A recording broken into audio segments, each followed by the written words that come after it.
Digital clock on the dashboard of my Honda Civic read 2:15 a.m. A light drizzle that had started in the afternoon was now reflecting the streetlights of a sleeping Los Angeles onto the wet asphalt. My body ached. This year's audit season had been a special kind of hell.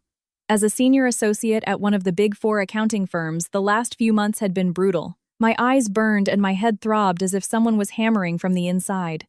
Normally, I would have called my husband Mark when I was heading home this late.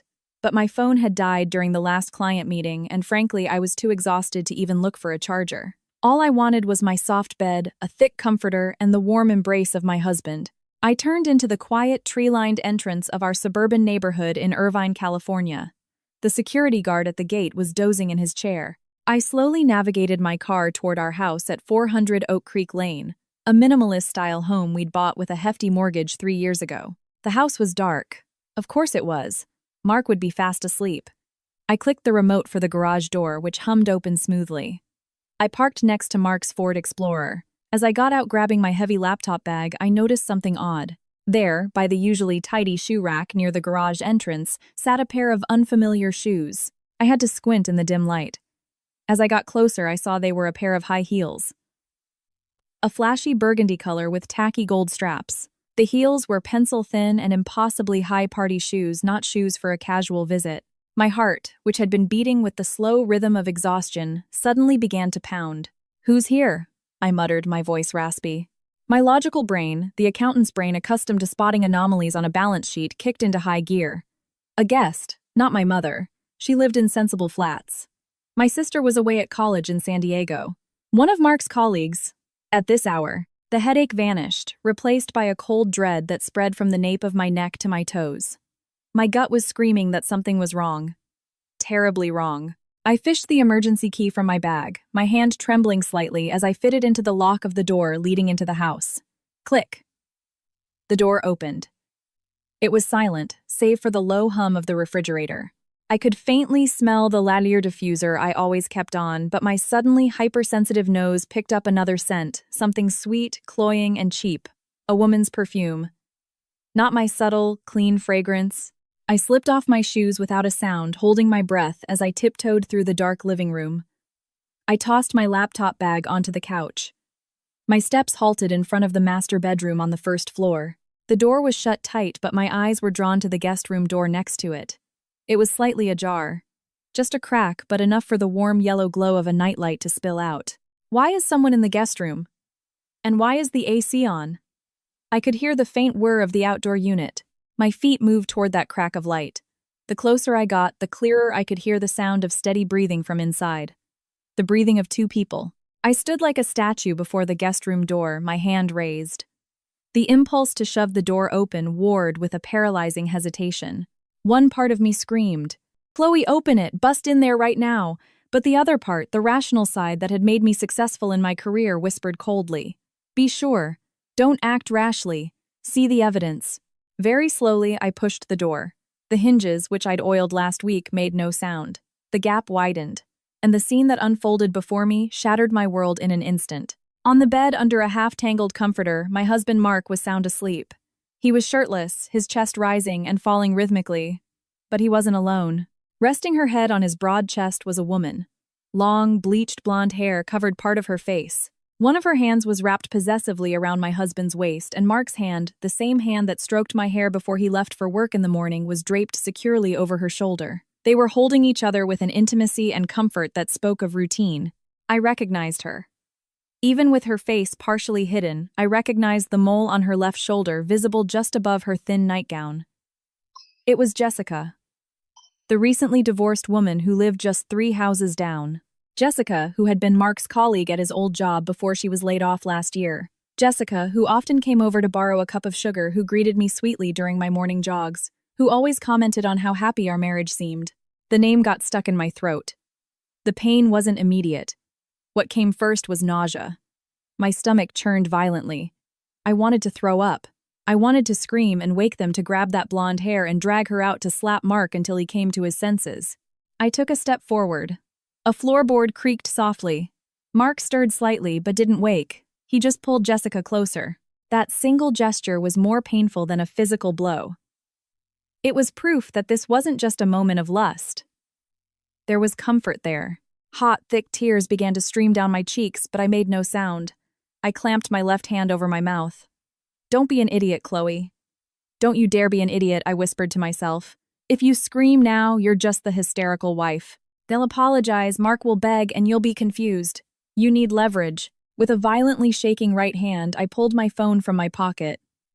Miraculously, it had 2% battery left, just enough to power on for a moment, thanks to a brief charge in the car.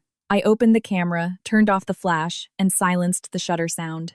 I raised the phone and aimed it at them. Click. The first photo. Their faces clear in the glow of the nightlight. Click. The second. The position of their hands intertwined. Click. The third. Their clothes discarded in a heap on the floor next to the bed. Just as I took the third picture, the phone died. The screen went black. It was a sign. It was enough. The evidence was secured. What now? Wake them. No. I looked at Mark's face again. The face I had loved for the last 5 years, the face I had trusted. Suddenly, it looked foreign and repulsive.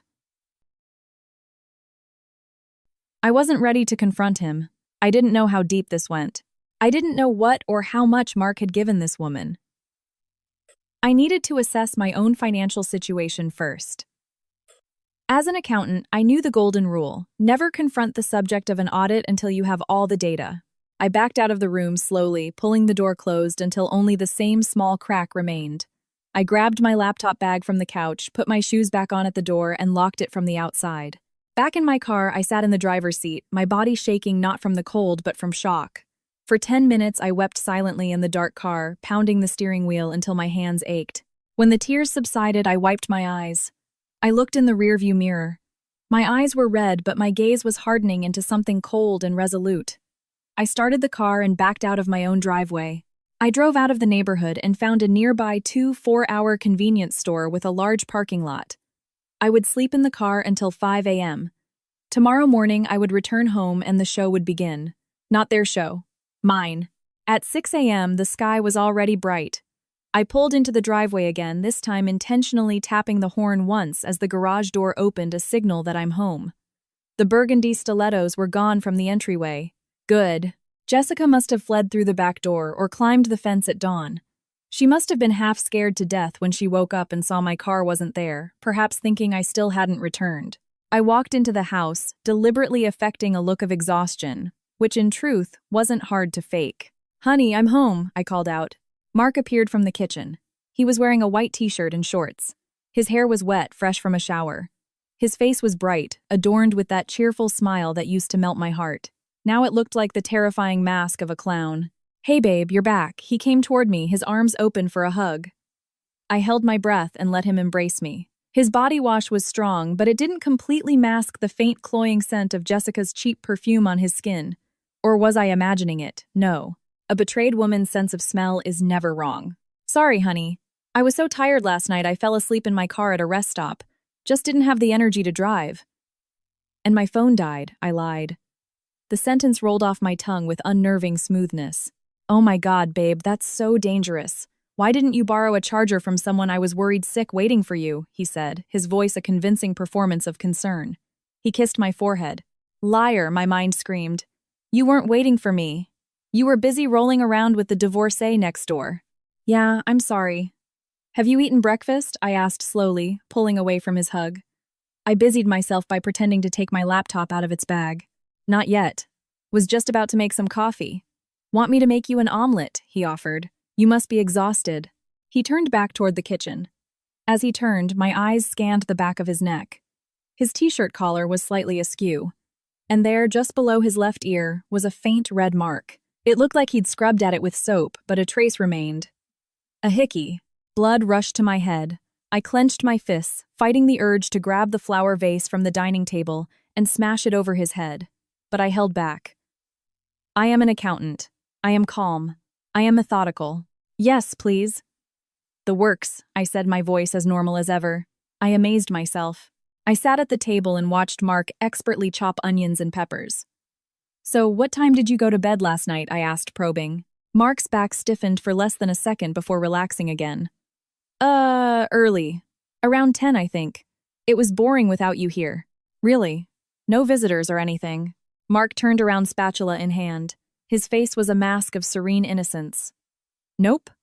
Who would visit so late at night? Why do you ask? Oh, I thought I saw an unfamiliar car parked on the street when I was pulling in. Figured it might have been for our house, I improvised. Must have been seeing things. You're exhausted, he said with a small laugh, turning back to the stove. I stared at his back with cold eyes. You're playing with fire, Mark, and you have no idea I'm holding a canister of gasoline. That breakfast was the hardest meal of my life. I had to swallow every bite of the omelet made by the man who had just cheated on me in our own home. Each mouthful felt like sand. Mark chattered on about a project at work, going well about wanting to get new rims for his car. I just nodded my mind, already formulating a plan. Secure evidence. Check finances. Absolutely no pregnancy. Thank God we'd been putting off having kids. I would rip them out by the roots. I have to work late tonight, I said after forcing down the last bite. Oh, I was hoping we could watch a movie at home, he replied quickly. Okay, sure. I'll try to get home early. You can pick up some pizza and beer, I said. He looked relieved. He thought he was safe. He thought his crime was perfectly concealed. He had no idea that the best accountant in his wife's firm was now auditing his life. That afternoon, around 4:30 p.m., I was watering the plants on the front porch, a weekend chore I did when I wasn't working late. Mark was in the shower. Suddenly, the front gate creaked open. Hi, Chloe, a cheerful voice called out. I turned. It was Jessica. She was wearing a form-fitting, slightly too tight athleisure outfit. A light layer of makeup and pink lipstick adorned her face, her blonde hair pulled back in a ponytail. She was holding a dish covered in plastic wrap. Oh, hi, Jess, I said, forcing a polite neighborly smile. My heart was pounding furiously, but I willed my legs to stand firm. I made some mac and cheese and had way too much left over. Thought you and Mark might like some for a snack, she said, holding out the dish. I turned off the hose and walked over, looking her straight in the eye. Her eyes were bright, friendly, and innocent. She was a phenomenal actress. Not a hint of guilt in those eyes, even though less than 15 hours ago she was sleeping with my husband in my guest room. Oh, you didn't have to do that. Thank you, I said, taking the dish. What's the occasion? Oh, just bored, you know. Nothing to do, she replied with a little laugh. Her eyes darted past me, peeking into the open front door as if searching for Mark. Is Mark around? He's inside. In the shower, I answered nonchalantly. Why should I get him? Oh, no, it's fine, she said quickly, probably afraid of appearing too eager in front of me. Just tell him I said hi. Oh, right, you worked late last night, didn't you? I noticed your car was gone. It was a trap. She was confirming that I really hadn't been home last night. I gave her a wry smile. Yep. The grind is real, Jess. I was so wiped I just got a hotel room near the office. Didn't have the energy to drive all the way back. Jessica's shoulders visibly relaxed. She had taken the bait. Wow, Chloe, you work so hard, she said, her voice dripping with fake sympathy. Don't overdo it. You know you don't want your husband to get lonely. Men sometimes look for attention elsewhere when they feel neglected. Blood rushed to the top of my head. How dare she give me marital advice? The other woman was advising me on how to keep my husband from cheating. The audacity was breathtaking. Don't you worry about that, Jess, I said, looking directly into her eyes. Mark is a loyal man. He's not the type to mess around behind my back. And even if he did, I would know. A wife's intuition is a powerful thing. You can smell a rat no matter how well it's hidden. Jessica's smile faltered for a fraction of a second. A flash of fear crossed her eyes, but she quickly covered it with an awkward laugh. Haha, so true, Chloe. Well, I should get going. Don't want what I'm cooking to burn. She turned and walked quickly back to her house. I watched her go with a murderous gaze. Enjoy that mac and cheese, I thought to myself. I took her dish inside. As I passed the kitchen trash can, I scraped the entire contents into it without hesitation. I then submerged the dish in the sink with scalding hot water and a copious amount of soap as if it were contaminated with a deadly virus. I needed more evidence. Security footage. Our gated community had cameras at every corner, but access was restricted. I couldn't request the footage without a clear reason. But wait, Mr. Henderson, who lived across the street. After someone stole the catalytic converter from his Prius last month, he'd installed his own Ring camera pointed at the street. His camera would have a perfect view of my front door. I immediately sent Mr. Henderson a text. Hi, Mr. Henderson. Sorry to bother you in the evening. Could I possibly ask for a favor? Would you mind checking your Ring footage from last night between 10 p.m. and 3 a.m.? I had an Amazon package that was supposed to be delivered, but it's missing. The driver claims he left it on the porch, and I just want to see if he actually came by. Thank you so much. A classic but plausible excuse. 15 minutes later, a reply came. Of course, Chloe. My son will be over later. I'll have him send you a Google Drive link to the file. He's the expert on these things. Perfect. That night, after Mark was sound asleep, I'd given him a glass of milk with a few drops of a natural sleep aid to make sure he wouldn't stir while I worked. I slipped out of the bedroom. I took my laptop to the dining table, working only by the light of the screen. It was time for the audit. As an accountant and the primary breadwinner, I managed most of our finances. But we had a joint account for our future, and Mark had his own checking account for his salary and personal expenses. My mistake up until now was that I had trusted him too much. I rarely checked his transaction history, respecting his privacy. A fatal error. I knew his online banking password. It was a combination of our birthdays, classic and foolish. I logged in. My heart pounded as the transaction history page loaded. As soon as it opened, I downloaded the last 6 months of statements and imported them into an Excel spreadsheet for analysis. My accountant's eyes immediately scanned for irregularities. And as expected, the patterns were clear and damning. First, there were regular cash withdrawals of $2,500 on the 25th of every month, right after his payday. The description was always just cash. Why did Mark need $2,500 cash every month? His gas and lunch expenses were already budgeted separately. Second, there were recurring transfers to an account under the name Kevin Peterson. At first, I thought it might be a work colleague, but the amounts were odd. $1,500. Last month, $1,500 the month before, and a large sum of $5,000 3 months ago. I Googled the name. Too common to be useful. But on my mobile banking app, I pretended to initiate a transfer to that account number. The full name, Kevin Peterson, appeared. Then it hit me. I remembered Jessica mentioning offhandedly at a neighborhood book club meeting that her younger brother's name was Kevin and that he was studying at UCLA. Bingo. Mark was either paying for Jessica's brother's tuition or funneling money to her through his account to avoid a direct trail. But what made my breath catch in my throat was a transaction from 3 months ago. A transfer of $15,000 to something called Ocean View Properties, LLC. I searched the name. It was the management company for the Breakers, a luxury condo building in Newport Beach. $15,000. The exact amount for a security deposit and a few months' rent on a nice condo. So they had a love nest. This house wasn't enough. For the times I wasn't away on business trips, they needed a safe place to conduct their affair. My hands clenched into fists on the keyboard. The numbers on the screen weren't just statistics.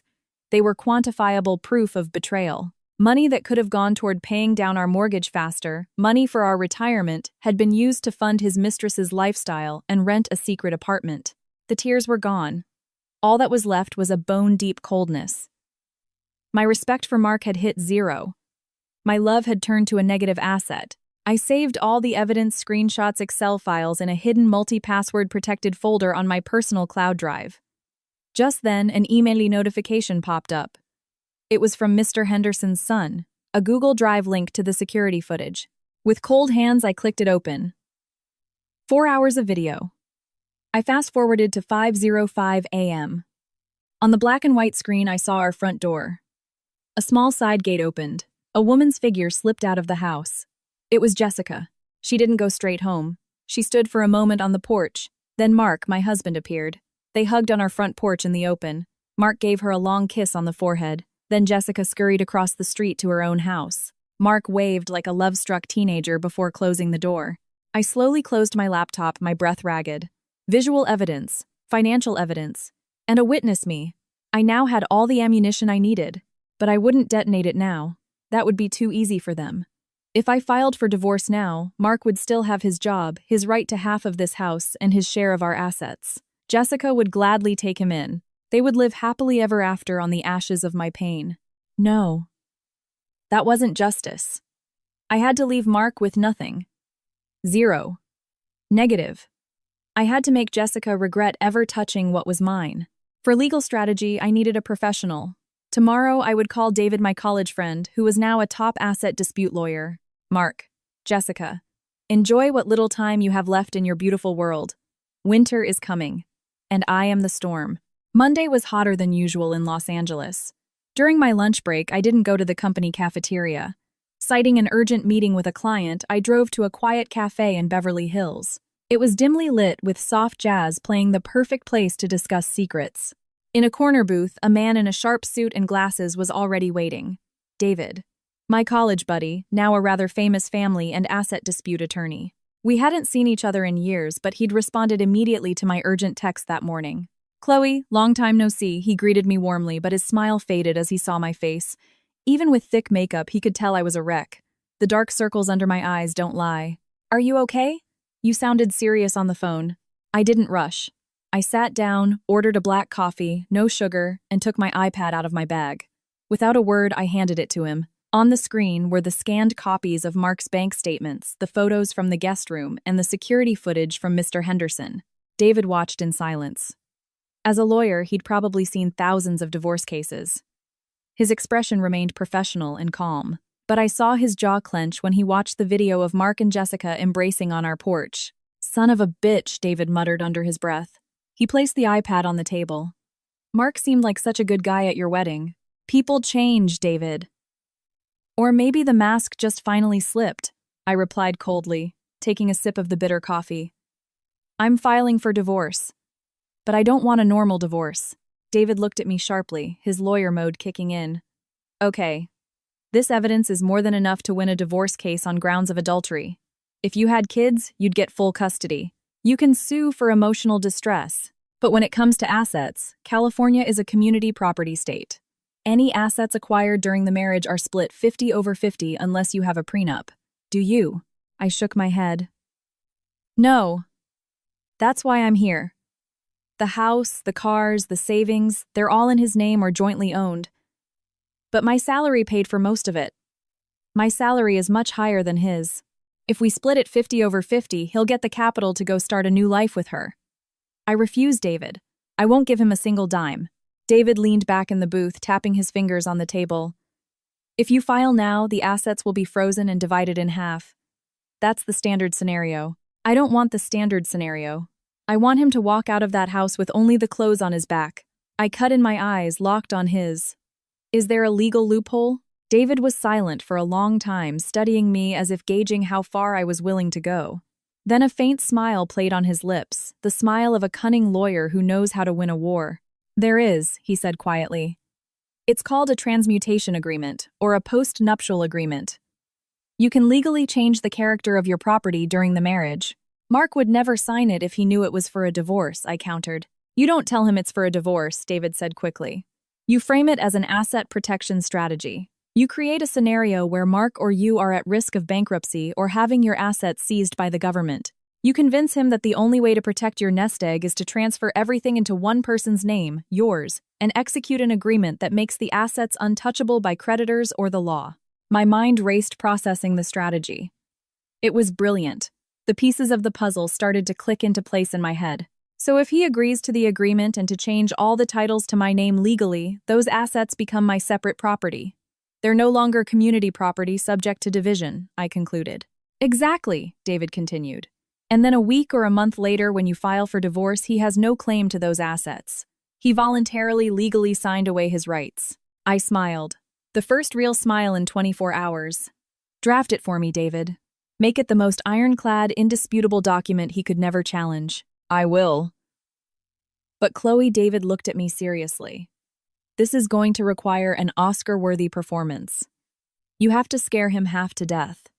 A man in a panic doesn't read the fine print. A man in a panic just wants to survive. Don't worry, I said, gathering my things. I've been rehearsing since yesterday morning. That night, I launched the first psychological attack. I came home late, deliberately looking pale and slightly disheveled. As I walked in, I ignored Mark, watching TV, threw my bag on the couch, and sat down massaging my temples with a long, heavy sigh. Sensing something was wrong, Mark turned off the TV. What's wrong, babe? You feeling sick? I looked at him, my eyes welling with tears. The performance began. Mark, I'm scared. He moved next to me on the couch and put an arm around my shoulder. His touch was repulsive, but I endured it. Scared of what? What happened? Something terrible happened at work. Something really serious, I said, my voice trembling. A major client I audited last year is involved in a huge money laundering and embezzlement case. The feds raided the office today. The entire audit team that worked on that project is being investigated. I let out a sob. Our firm's lawyers are saying there's a chance the auditors could be held liable for professional negligence. If that happens, we could be hit with a multi-million-dollar lawsuit. Mark's eyes widened. The word multi-million was an effective trigger. Mark loved money and feared poverty. So, what does that have to do with us? He asked, flustered. If I get named as a defendant, the court can freeze all my assets, Mark. And since we don't have a prenup, your assets are considered community property. That means they could seize your assets too to pay for the damages, I explained. It was a lie wrapped in enough legal jargon to sound plausible to a layman like him. Mark's face went pale. He swallowed hard. This house, my car, everything. Yes, I answered dramatically. Even your 401k. Anything acquired during our marriage could be on the line. Mark started pacing the living room, a sheen of cold sweat on his forehead. I knew what he was thinking. Not about my fate. He was thinking about the fate of his comfortable life. He was thinking about how he would keep Jessica happy if he were poor. So what do we do, Chloe? We can't just go broke because of your company's mistake. His voice was starting to take on an accusatory tone. His true colors were showing. He didn't ask if I might go to jail. He asked if we would go broke. I don't know, Mark. My head is throbbing, I said, burying my face in my hands, pretending to cry. But behind my palms, my eyes were dry and sharp, tracking his every move. There has to be a way. You're smart, Chloe. Figure something out, he urged. I slowly lifted my head, looking at him with an expression of desperation mixed with a glimmer of hope. There might be one way. David, my lawyer friend, he mentioned something. I said, feigning hesitation. What? What did he say? Mark asked quickly. A postnup, I whispered. He said we need to execute a transmutation agreement as soon as possible. We have to make it look like our assets aren't joint property but are legally owned by one person who is safe from the lawsuit. Even if it's complicated, as long as our assets are safe, Mark exclaimed. How do we do it? I'll have to ask David for the details. But the bottom line is we have to shield our assets so the law can't touch them. That night, Mark didn't sleep. He tossed and turned beside me. I lay with my back to him, smiling in the darkness. Fear is a much more powerful motivator than love. And right now, Mark was scared half to death. The next day, I let that fear marinate in his head. I didn't contact him until the afternoon, letting him imagine their house being foreclosed on him, living in a shabby apartment. At the dinner table, I pulled out a large manila envelope. Inside were fake draft documents David and I had prepared. It looked like a draft of the agreement. Mark, I spoke with David, I began. A hush fell over the table. Mark put down his fork. What did he say? So the biggest risk is on me since I signed the audit reports. My name is on the case files, I explained in a serious tone. David's advice is that to make our assets untouchable, if I get sued, we need to transfer the ownership of everything. Transfer to who? Your parents, Mark asked. No, that would trigger a huge gift tax and the process is too long. It has to be to a spouse, I said. This was the key. I had to invert the logic. But if it's transferred to me, it's still community property, right? Mark asked, confused. Exactly. That's why we have to do the transmutation agreement at the same time, I said, pulling the draft from the envelope. Here's the scenario. We sign an agreement today stating that our property is separate. Your property is yours, my property is mine. Got it. Mark nodded, trying to follow. The problem is, I continued, if the assets stay in your name, you're not safe either. Since we're married, creditors could still come after them. The only completely safe way, according to David, I took a deep breath and put on an expression of noble sacrifice, is to temporarily put all the assets in my name. Then, in the agreement, we state that those assets were a gift or something making them exempt from seizure. The legal language is complicated, but the point is we change the title of the house and the car to my name, and you sign a notarized document saying you owe me a debt. That way, it looks like the assets are tied up in an internal financial dispute, so external parties can't seize them. It was a tangled mess of legal nonsense that would make no sense to a real lawyer, but to a layman it sounded incredibly sophisticated. The point was just to get him to agree to the transfer of title. So, this house would be in your name, Mark asked hesitantly. Only on paper, honey. It's just to fool the auditors and the court, I said convincingly. Once the storm passes in a year or two, we can transfer it back to your name or just tear up the agreement. I took Mark's cold hand. I'm doing this to protect our future, Mark. I don't want everything we've worked so hard for to just be taken away by the government. But if you don't trust me, then we can just give up and wait for the foreclosure notice to arrive. I let go of his hand and pretended to gather the papers. Maybe it's our fate to start over from scratch. My retreat tactic panicked him. No, don't say that, Chloe. I trust you. Of course I trust you. You're my wife. The irony was thick. He trusted me when I was deceiving him, but when I had loved him sincerely, he had betrayed me. Are you sure, Mark? I'm sure. As long as our property is safe, he said firmly. Okay. Then let's go to the notary public that David recommended tomorrow and get it done. The house title transfer and the car registration change. The fees will come out of my account. The bait was taken. The hook was set. The next morning, I deliberately left for work earlier, but I left the manila envelope on the dining table. I knew Mark would read it again, or worse, consult his new spiritual advisor, Jessica. And I was right. From a tiny USB-shaped listening device I'd planted in his bag, I heard their conversation during his lunch break. Mark must have met up with Jessica. The background noise sounded like a car engine on AC running. Are you sure your wife isn't lying? Jessica's shrill voice came through. I'm sure, Jess. She was crying her eyes out last night, terrified. Her face was white as a sheet.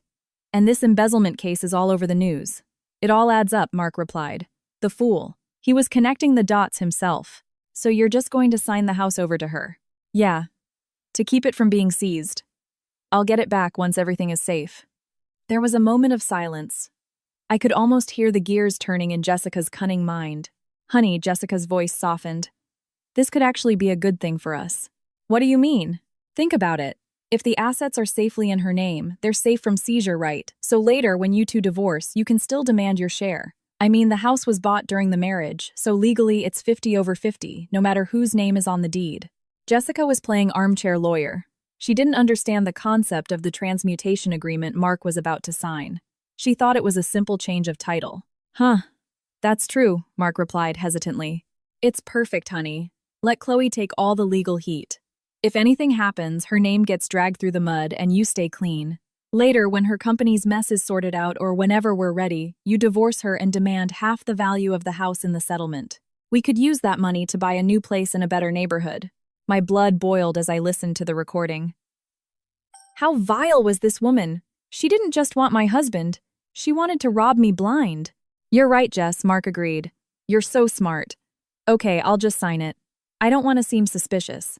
Let her think she's winning. The whole time we'll be the ones holding the ace. Exactly. Let her be busy with the paperwork and paying the lawyer fees, Jessica laughed. I smiled bitterly at my desk, turning off the recording. Thank you, Jessica. Your greed is paving my way. You think you're coaching Mark on how to deceive me. In reality, you're pushing him off the cliff I dug for him. You have no idea that the document Mark is about to sign contains this clause. Mark the grantor hereby relinquishes, releases, and forever forfeits any and all rights, claims, or interest in said properties, acknowledging them as the sole and separate property of Chloe the grantee. Jessica had just become my best accomplice.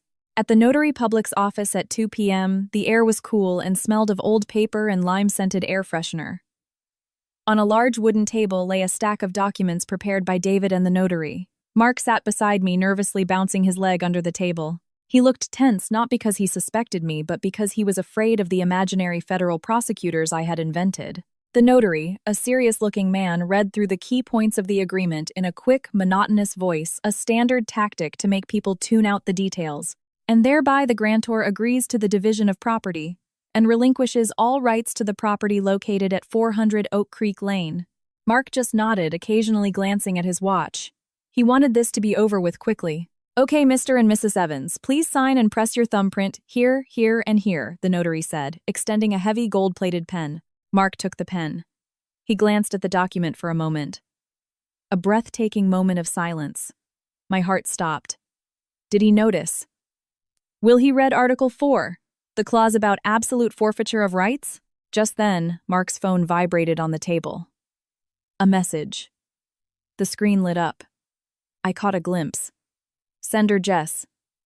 Message. Go for it, honey. Remember our plan. Mark saw the message, a faint smile touched his lips, and then he decisively pressed his thumb onto the ink pad and signed his name with a flourish.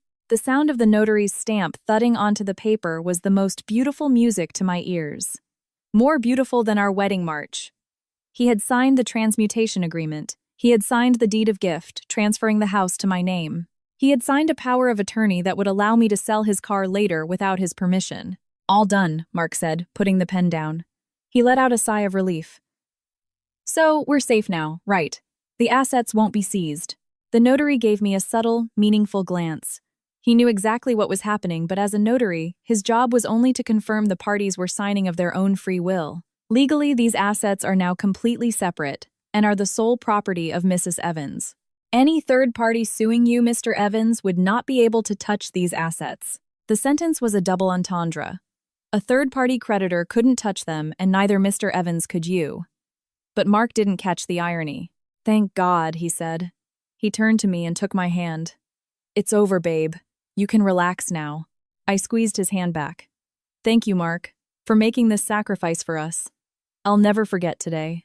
And I truly wouldn't. The day Mark legally made himself homeless. And even thanked me for it. We left the office. The California sun was hot, but my heart was cool. One major step was complete. The assets were securely in my hands. Legally, Mark was now a tenant in my house. The car he drove was my car. Now it was time for the next phase. Destroying their spirits. I would give them the illusion of victory before I dropped the real bomb. I would let them get cocky. I pulled out my phone and texted David. Done. Signed, sealed, and delivered. I watched Mark walk to the car whistling. He looked happy. Enjoy it, honey. Enjoy the last remaining hours of your happy days. Starting tomorrow, I'm setting the stage for our final performance. And on that stage, you're no longer the leading man. You're just a prop. Wednesday. 3 days after the signing at the notary's office that changed my life, and unbeknownst to him, Mark's. That morning, I woke up early and pulled my rose gold carry-on suitcase from the top of the closet. I started packing business attire, a blazer, and toiletries. My movements were leisurely, but my eyes kept darting toward Mark, who was still lounging in bed. He was pretending to be asleep, but I knew he was awake. He was waiting for this moment. Babe, are you really leaving today? Mark asked, his voice thick with fake sleepiness as he sat up and rubbed his eyes. Yeah, honey. My flight is at 10 a.m. The VP just called. The meeting with the Hong Kong investors can't be postponed. They're getting nervous because of that embezzlement issue. I have to go and do damage control, I replied, folding a silk blouse. The lies came so easily now. The more I told them, the more real they sounded. How many days? 3. I'll be back Friday afternoon, I answered. I saw the glint of joy in his eyes that he was trying so hard to suppress. The corner of his mouth twitched. He wanted to smile but was holding it back. Sigh, the house is going to feel so empty. Especially with this rainy weather, it's perfect for cuddling. Bad acting, Mark. I know, honey. But it's for my career. It's to pay off our mortgage, I said, zipping up the suitcase. You hold down the fort, eat well, and lock the doors at night.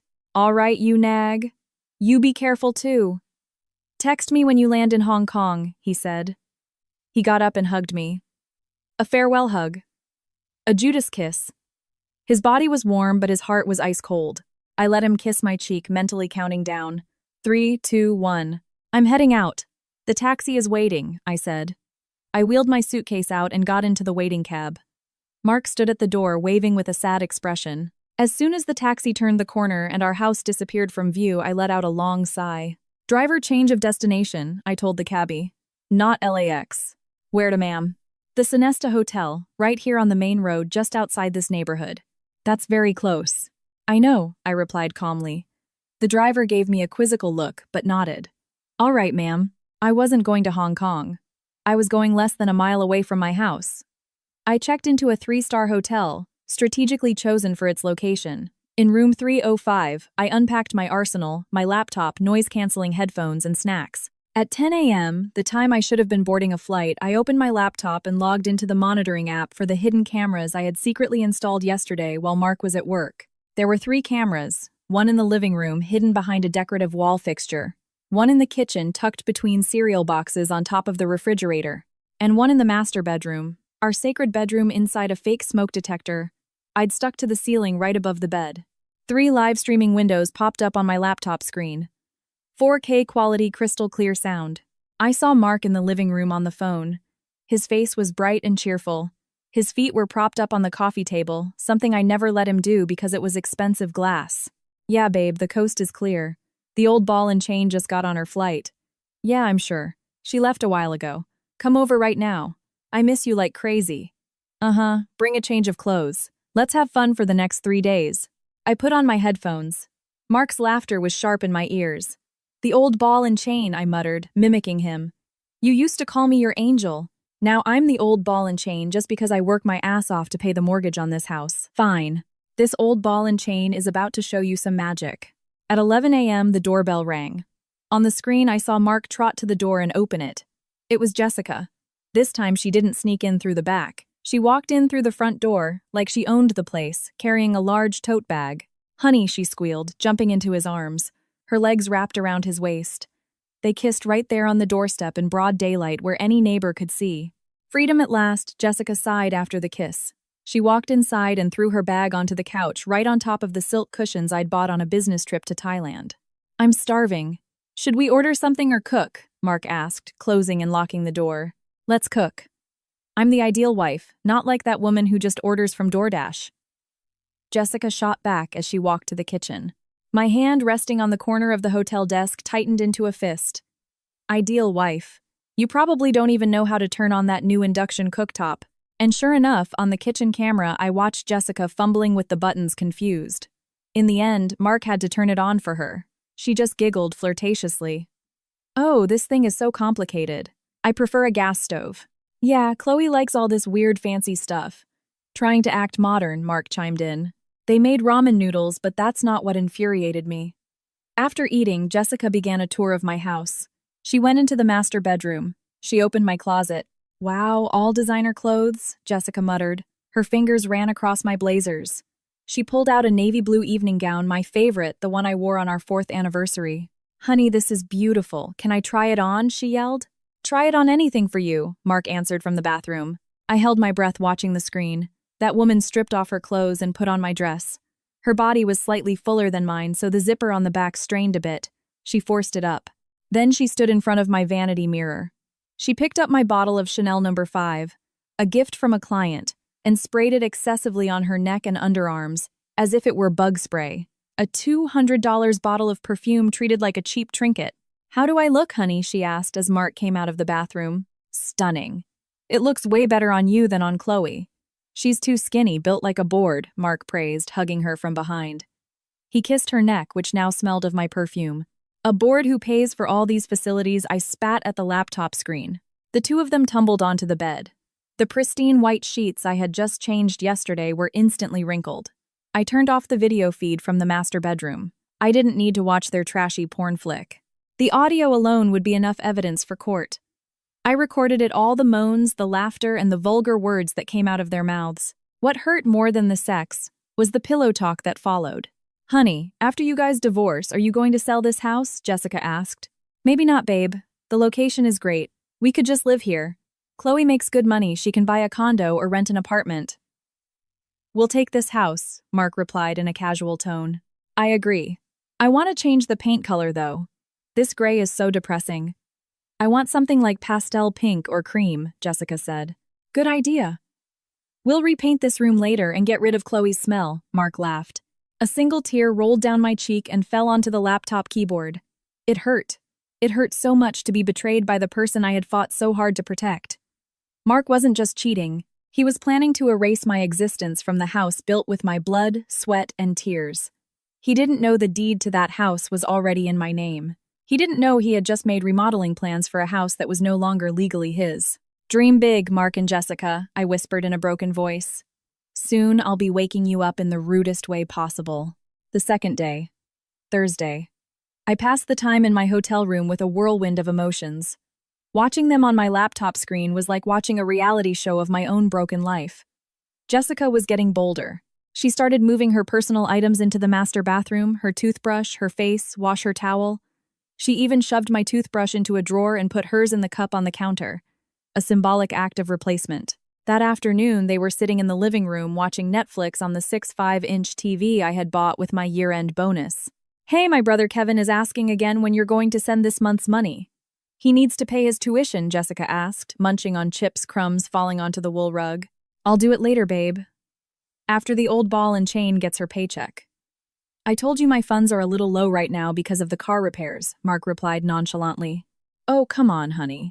That was probably just a story she made up to make you save money. And even if it's real, you've already transferred everything to her name.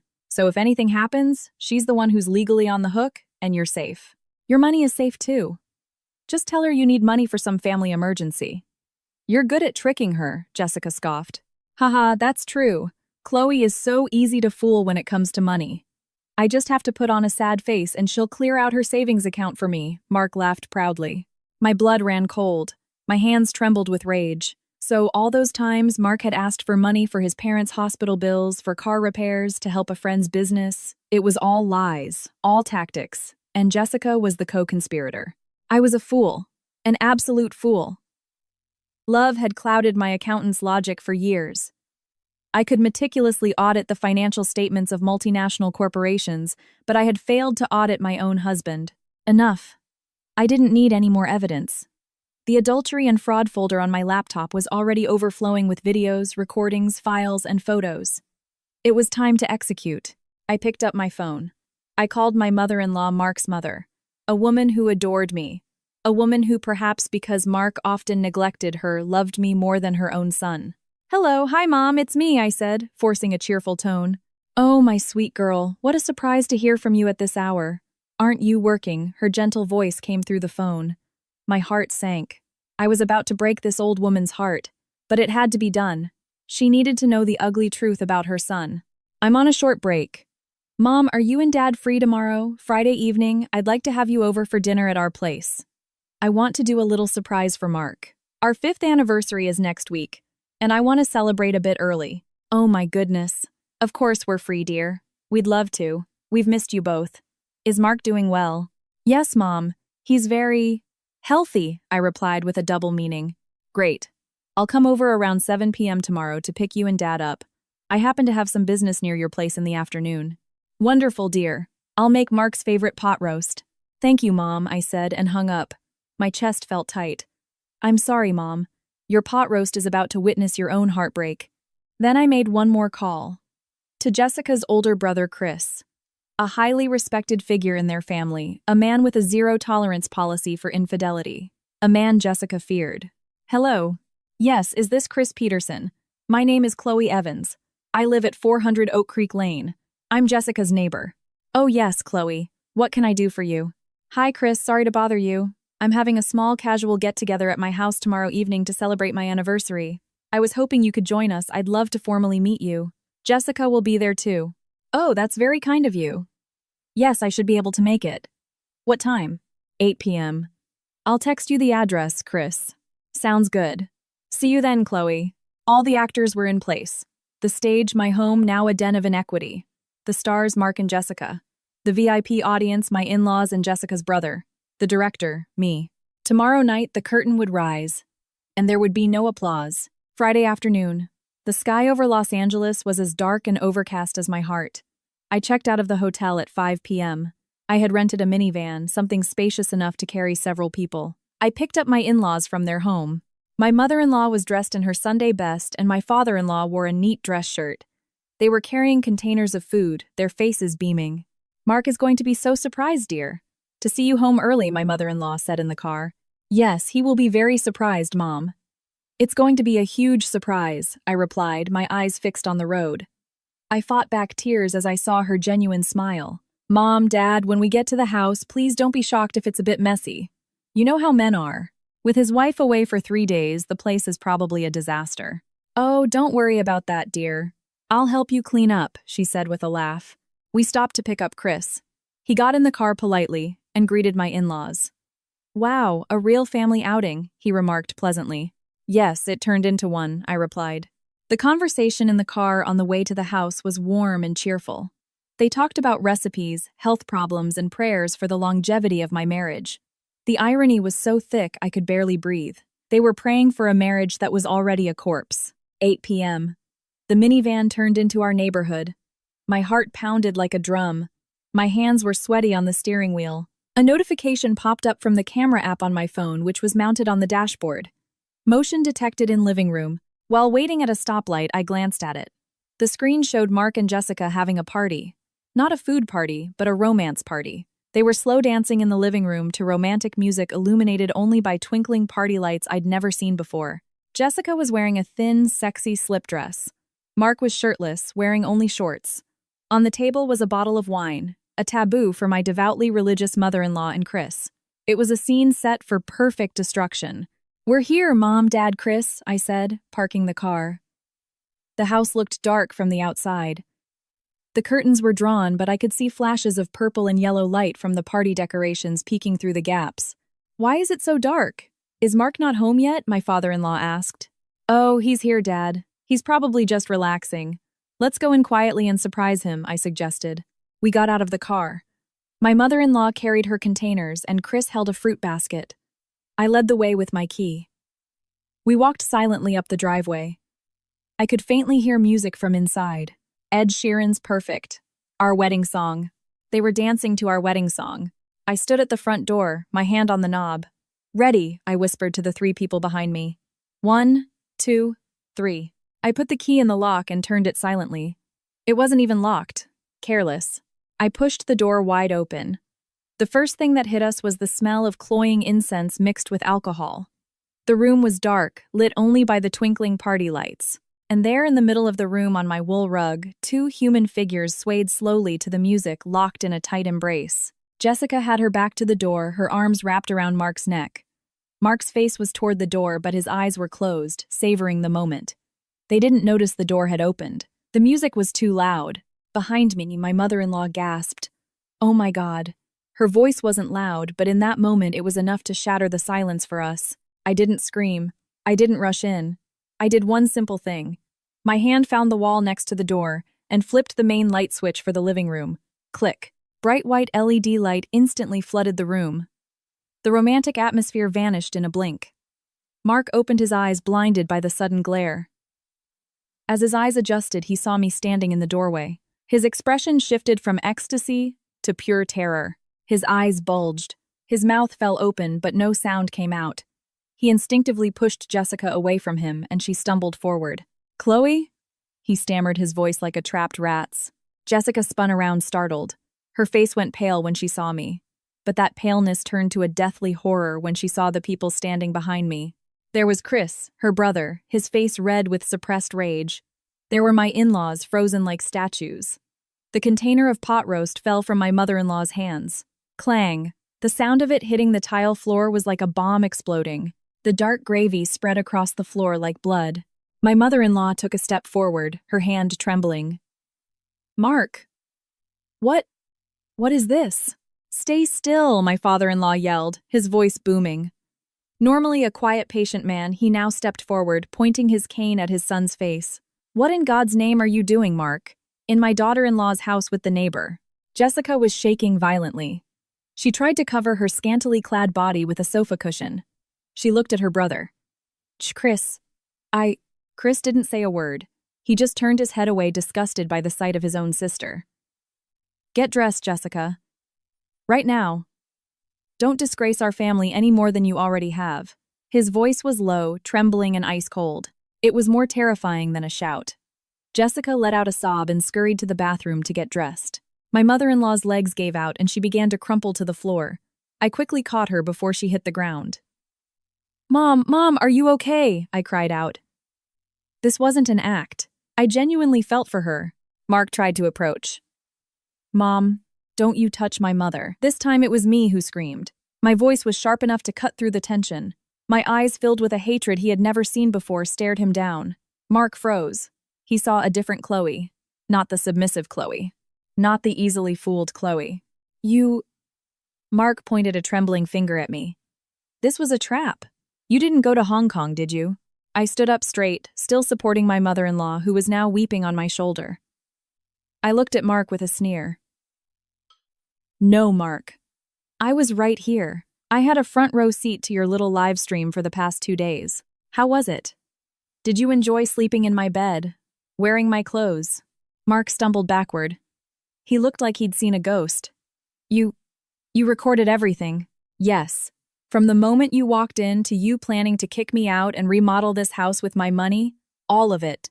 I pulled a brown envelope from my bag. It no longer contained a draft. It held the notarized, finalized copy of the deed, and the title to the house now under my name. I threw the envelope at his chest. "Read it," I commanded coldly. Mark fumbled to catch it. He pulled out the contents, his hands shaking as he read the title of the document. Deed of Gift and Transmutation of Marital Property Agreement. "You said you wanted to protect our assets from the prosecutors, right?" I asked sarcastically. "Well, congratulations, Mark. You succeeded. These assets are now safe. Completely and absolutely safe. Because they are mine. And you," I said, my voice dropping, "you have no right to a single cent in this house, in the car, in that garage, or in the joint account I just drained this afternoon." Mark's eyes widened as he read the clauses one by one. He finally understood that he had been completely played. He finally understood that the signature he had so willingly given was his own financial death warrant. "Chloe, you tricked me," he whispered. Tears started to well up in his eyes. Not tears of remorse, but tears of fear, realizing he was now destitute. Jessica came out of the bathroom fully dressed, but with disheveled hair and swollen eyes. Chris immediately grabbed her arm roughly. "We're going home. We'll deal with this at home. I'm calling your ex-husband's parents too. Everyone is going to know what you've done," Chris yelled. He dragged Jessica out of the house. She was wailing. "Mark, help me." But Mark couldn't help anyone. He was sinking himself. After they left, the room was silent, except for my mother-in-law's sobbing. "Mark," I said softly. He looked at me, his face a mask of devastation. "Chloe, I'm sorry. I was crazy. We can fix this right. Pack your bags," I cut him off. "What?" "Pack. Your bags. Clothes, personal documents. Put them in a suitcase. Now. You have 30 minutes. Chloe, this is my house too." "No." I pointed to the papers in his hand. "Read it again." "It's my house. And you are no longer a welcome guest. Get out tonight or I'm calling the community security and the police for adultery and trespassing." "You're being cruel, Chloe. More cruel than you dancing with your mistress on my rug while planning to take over my assets." "I don't think so," I shot back. "Pack your bags or I'll throw them on the curb for goodwill." Mark had no choice. Under the disappointed gaze of his father and the sound of his mother's weeping, he walked numbly toward the bedroom, his shoulders slumped. He looked small, weak, and pathetic. I held my mother-in-law tight. "I'm sorry, Mom. I had to do this. I can't live with a man who trampled on my self-respect anymore." She nodded and sobbed in my arms. "You're right, dear. You're right. I raised my son wrong. Let him go. He doesn't deserve you." The party Mark and Jessica had planned that night turned into the funeral for our marriage, and I, the old ball and chain, stood victorious amidst the ruins. No physical violence, no vulgar insults, just a single piece of paper and a light switch. 2 weeks after that night, the hallways of the Orange County Superior Court felt cold and sterile. People sat on benches with faces that were grim, angry, or exhausted. I sat there in a crisp white blazer, a stark contrast to my stone-cold heart. Beside me, David calmly flipped through some papers as if it were just another day at the office. Across the hall, Mark sat alone. He was a mess. His shirt was wrinkled, probably a failed attempt at ironing in whatever cheap motel he was now living in. The dark circles under his eyes were pronounced. He didn't dare look at me. He just stared at the floor, fidgeting with his trembling fingers. He had no lawyer. He apparently couldn't afford one. "Mediation was a total bust," David whispered to me. "He's still demanding a 50-over-50 split of the assets. He's claiming he was fraudulently induced into signing the agreement." I gave a faint smile. "Let him say whatever he wants to the judge. The paper doesn't lie." We were called in. Inside, the judge peered at us over his thick glasses. Mark tried to plead his case, his voice hoarse and pathetic. "Your Honor, I was deceived. My wife lied to me about her company being in crisis to make me sign away my rights to our house and car. That's our community property, Your Honor. I contributed to the mortgage payments in the early years of our marriage," Mark cried out desperately. The judge turned to me and David. "Plaintiff, your response." David stood up calmly. He pulled out the nuclear weapon. "We have the original notarized deed of gift, Your Honor." David's voice was confident and deadly. "My client has definitive proof in the form of a legally binding transmutation agreement, which the defendant signed in a conscious and sound state of mind in front of a licensed notary public. There was no element of coercion. In fact, we have security footage from the notary's office that shows the defendant smiling and looking quite happy as he signed the documents. David submitted a photo captured from the notary's security camera, the exact moment Mark, beaming after receiving Jessica's text, signed the papers. That smile had now become a fatal boomerang. Furthermore, David continued, the grounds for this divorce are not financial but are based on the defendant's repeated acts of adultery. We submit as evidence video, photos, and bank statements showing the defendant funneling funds to another woman, proving he shirked his financial duties to his wife in order to support his mistress. Mark's face went white. He stammered, but Mr. Evans, the judge, cut him off, his tone firm. You are an adult. You signed a legal document in front of a notary. In the eyes of the law, that signature is binding. You cannot invalidate a legal contract simply because you feel you were tricked without proof of physical coercion. Moreover, the evidence of your infidelity is overwhelming. Bang. The gavel tapped lightly, but the sound resonated in my chest. The petition for divorce is granted. Property rights are awarded solely to the plaintiff as per the legally executed transmutation agreement. Mark slumped in his chair, a deflated balloon. He looked at me with disbelief. Cruel, he mouthed silently. I didn't respond. I just stood up, smoothed my blazer, gave a respectful nod to the judge, and walked out without a single backward glance. Outside, the smog-filled LA air felt wonderfully fresh. I was free. My phone vibrated. A mobile banking alert. Mark had just attempted a $1.500 transaction at an electronics store using the joint credit card. Transaction declined. Of course. I had cut off all his financial access that morning. Welcome to the real world, Mark, I muttered, putting my phone in my bag. Mark's life unraveled with astonishing speed. He had no house and no car. The SUV was in my name, and I had already retrieved the keys on the night of the raid. His access to the joint account was blocked. He was forced to rent a tiny room in a cheap motel near his office, a 10 by 10 foot space with no AC, just a noisy window fan. I found this out through a friend who worked in his building's security. And of course, there was his soulmate, Jessica. A week after the verdict, Mark went to Jessica's new rental apartment. She, too, had been kicked out of her old house after the humiliation brought on by Chris and the neighborhood gossip. She now lived in a shabby little studio. Babe, I'm hungry. Let's go grab some burgers or something, Mark suggested, sitting on her thin mattress. His face was gaunt. Jessica was roughly removing her makeup in front of a cracked mirror. Burgers again. We've had that 3 days in a row. I'm sick of it. You promised you'd take me for steak. Just be patient, Jess. It's not payday yet. That bitch, Chloe froze all my cards, Mark complained. Jessica spun around, her eyes flashing. Her sweet mask had completely cracked. Mark, what kind of man are you? You don't have a single penny. You're a manager. You said you had savings. Those savings went to the rent on our Newport condo. And the money I sent your brother, Mark yelled back, his own temper flaring. And what about my brother? He needed that for tuition. Are you really going to be that calculating with your girlfriend's family? Jessica shot back. An uncomfortable silence fell. Mark lowered his head, clutching his throbbing temples. The fantasy of their romance was being stripped away by the harsh reality of poverty. Love may be blind, but an electricity bill can open your eyes. Jessica's voice was lower now, but her tone was cold. Did you really get nothing from Chloe? No house, no car, no. The judge sided with her. Damn it, I didn't get a single dollar. Jessica let out a harsh laugh. She stood up and grabbed her purse. So what, you're just going to leech off me? I'm struggling too, Mark. I'm an unemployed divorcee. I was counting on you. If you're this broke, why would I stay with you? The words hit Mark harder than a physical slap. So you were only with me for my money, he asked in disbelief. Let's be realistic, Jessica yelled. Love doesn't pay the bills. If you were rich and handsome, fine. But poor, annoying, and hounded by debt collectors. Sorry, but I'd rather find someone else. You gold-digging. Mark stood up, trying to grab her hand. Don't touch me, Jessica yanked her hand away. Get out. Get out of here. I never want to see your loser face again. Mark stood frozen at the door of Jessica's apartment, kicked out by his wife and now by his mistress.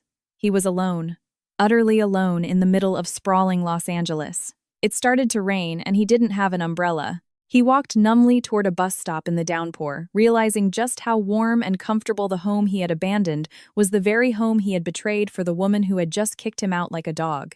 Mark's misfortunes didn't end there. Karma worked systematically. Rumors of the affair spread. Not by me, I wasn't petty enough to post on social media. But the world is small. An HR employee at Mark's company was a distant relative of my mother-in-law. The news of the raid, which involved family members and a respected community figure like Chris, spread through the family grapevine and eventually reached the company. At Mark's company, corporate integrity was paramount. A manager with proven infidelity and asset manipulation, even in his personal life, was considered a moral liability. That afternoon, Mark was summoned to a senior executive's office. Mark, the executive, said coldly, not even offering him a seat. "We've received a report about the legal issues you're currently facing. More seriously, an internal audit found that last month you used the company credit card multiple times for non-business-related entertainment expenses." Mark's face turned ashen. It was from when he had taken Jessica on a lavish staycation before my Hong Kong trip. He had maxed out his personal cards and used the company card planning to pay it back on payday. But his paycheck was now being garnished to pay off the personal credit card debt I'd left him with. "That was a technical error, sir. I can reimburse the company," Mark stammered. "That won't be necessary. The company has a zero-tolerance policy for even the smallest fraudulent activity," the executive said, pushing a white envelope across the desk. "This is a notice of termination. Consider yourself lucky we are not pressing criminal charges. The condition is that you resign voluntarily today, and the amount will be deducted from your final severance package." At 3 p.m., Mark walked out of the building carrying a cardboard box with his personal belongings. He stood on a street in downtown LA, staring up at the skyscrapers that were once his playground. Now he was unemployed, divorced, broke, and had a black mark on his record. His phone rang. It was a debt collector from a credit card company. The bill for the card he had used to lavish gifts on Jessica was overdue, and he had no money to pay it. Across the street, he saw a red Honda Civic waiting at a traffic light. My car.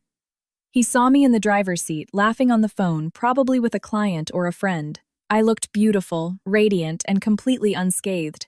Mark wanted to run to bang on my window, but the light turned green.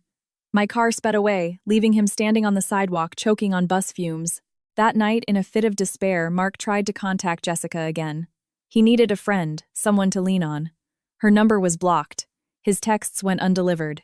He checked her Instagram. A new photo had been posted. Jessica was having dinner at an expensive seafood restaurant. Next to her, the hand of a man wearing a tacky gold watch was visible. Caption: Blessed and New Beginnings. Mark threw his phone against the wall of his motel room, shattering the screen. He screamed. Not tears of sadness, but of rage at his own stupidity. He had traded a diamond for a pebble, and now even the pebble had abandoned him.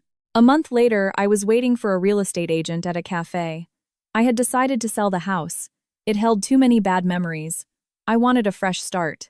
Chloe. That voice. The voice I once loved now sounded foreign and pathetic. I turned. Mark was standing near my table. He looked miserable. He was thinner, his hair was unkempt and greasy. He was wearing a faded shirt. His shoes were dirty. "Can I sit down for a minute?" he asked hesitantly. His eyes couldn't meet mine for long. I glanced at my watch. "You have 5 minutes. I'm waiting for someone." Mark sat down. He wrung his hands on the table. "How have you been, Chloe?" "Never better," I replied curtly. "Better than I have been in the last 5 years." Mark swallowed. "Chloe, I'm ruined. I got fired from my job. Jessica left me. I'm drowning in debt. I'm delivering for DoorDash on a rented scooter just to eat." I looked at him, my expression blank. There was no pity. That emotion had been murdered by his betrayal. And what does that have to do with me? "I know I messed up. I know I was a complete idiot." Mark's voice started to tremble. Tears welled up in his eyes. "I regret it, Chloe. I swear I regret it so much. I miss you. I miss our home. I miss your cooking." He reached across the table to take my hand. I pulled it back quickly, as if avoiding something filthy. "Don't touch me," I snapped. "Chloe, please." "Give me a second chance." Mark started to sob quietly, oblivious to the stares of other patrons.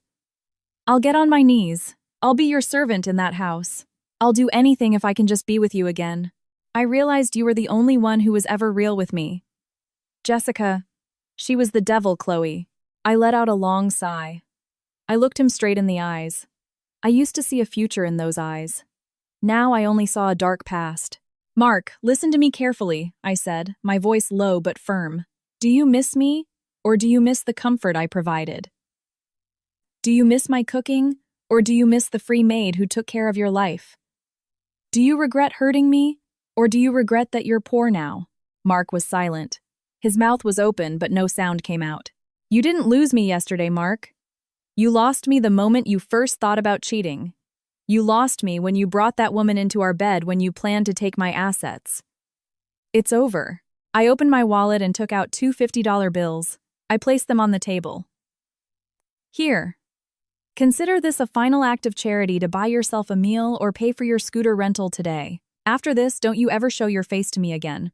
If you come anywhere near my office or my new apartment, I will file a restraining order for stalking. Chloe, my time is up, I said coldly. Just then, the real estate agent, a sharp young woman, approached our table. Miss Evans, sorry I'm late.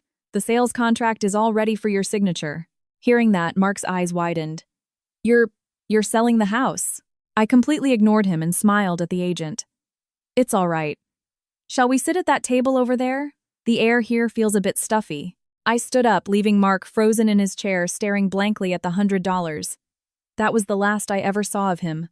The man I was once so proud of was now just a stranger who had passed through my life. Los Angeles International Airport, Tom Bradley International Terminal. I was wheeling my suitcase toward the departure gate. This time, it wasn't a lie. I was really leaving. Not for Hong Kong, but for Europe. A 2-week solo trip I had always dreamed of, but had always put off because Mark complained about the hassle of visa applications or the expense. The house in Irvine had sold for a good price. With the money, I paid off the remainder of the mortgage, which wasn't much since I had been making extra payments for years. With the rest, I bought a cozy studio apartment in a high-rise downtown close to my office. And the money left over, I decided to spend it on making myself happy. I sat in the waiting lounge looking at my passport and boarding pass. It felt strange. I used to define happiness as being a wife with a handsome husband and a happy home. I tried to be perfect, worked hard, cooked well, kept the house clean, served my husband. But that perfection was fragile. Now my definition of happiness had changed. Happiness is freedom. Happiness is sleeping soundly without a shadow of a doubt. Happiness is being in complete control of my own life. My phone vibrated. It was a text from my former mother-in-law. Have a safe trip, dear. Enjoy your vacation. You deserve to be happy. Don't worry about Mark. Let him learn from his mistakes. I will always think of you as my daughter. I smiled, touched. At least from that failed marriage, I had gained another mother who genuinely loved me. I replied with a heart emoji. The boarding announcement came on. I stood up and walked toward the jet bridge.